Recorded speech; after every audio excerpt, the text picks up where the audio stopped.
The Boy Who Borrowed the Wind.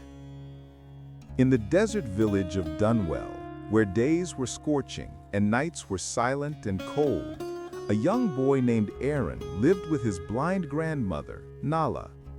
Their small home sat on the edge of the dunes, far from the lights of the city. And because they had no electricity, darkness filled every corner of their house each night. Grandma Nala would sit quietly, humming ancient desert melodies to hide her fear of the dark. Aron listened to her trembling voice and wished he could bring her even a little bit of light. One evening, as the wind whistled through the cracks in their window, Aron had an idea, one that felt strange, daring, but full of hope. He dreamed of creating a wind lantern, a device that could turn the desert wind into light. If the wind never stopped, then maybe the light wouldn't stop either. But Aron didn't have the things inventors usually had. No tools, no money, only what he could salvage from the village dump.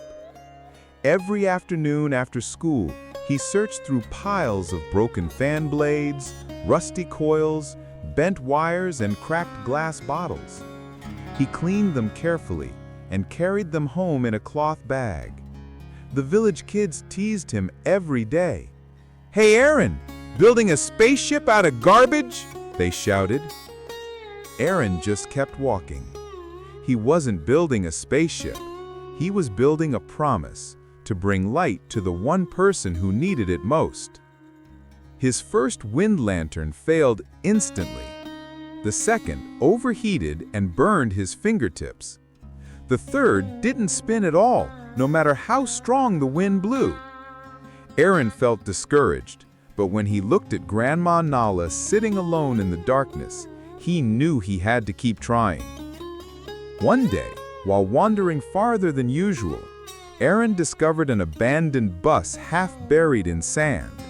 Inside lived Mr. Vento, an old mechanic who spent his days repairing whatever broken machines he could find.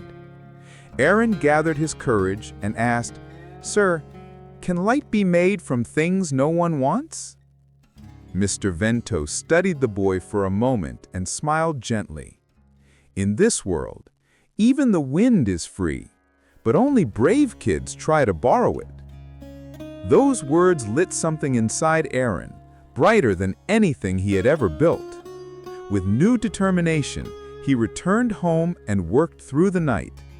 He reshaped the broken fan blades, polished the cracked glass, tightened every screw, and rewired each piece until his hands were sore.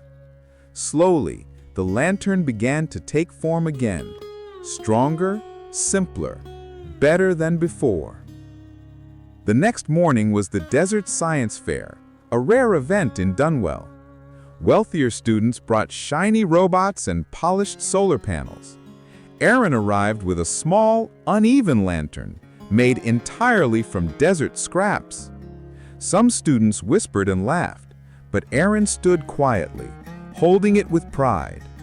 When the judges approached and asked, "Where did you get these parts?"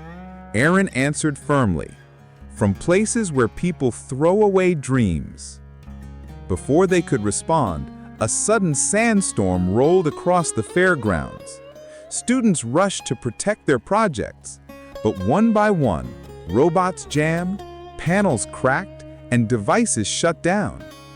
Only one creation reacted differently. Aron's wind lantern began to spin, harder, faster, powered by the storm itself.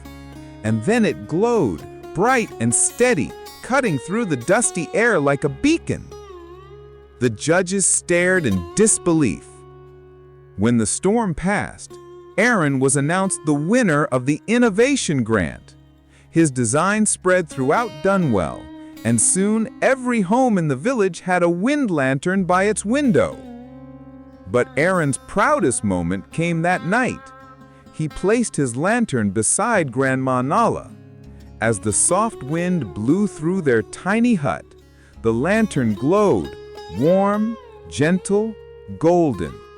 Nala touched the light with trembling hands and whispered, "Aron, the darkness is finally gone." And so the village that once slept in shadows now shone with a light born from scraps, wind, and a boy's unshakable hope. For Aron proved one thing: you don't need perfect tools to build something remarkable, only the courage to try and the heart to never give up.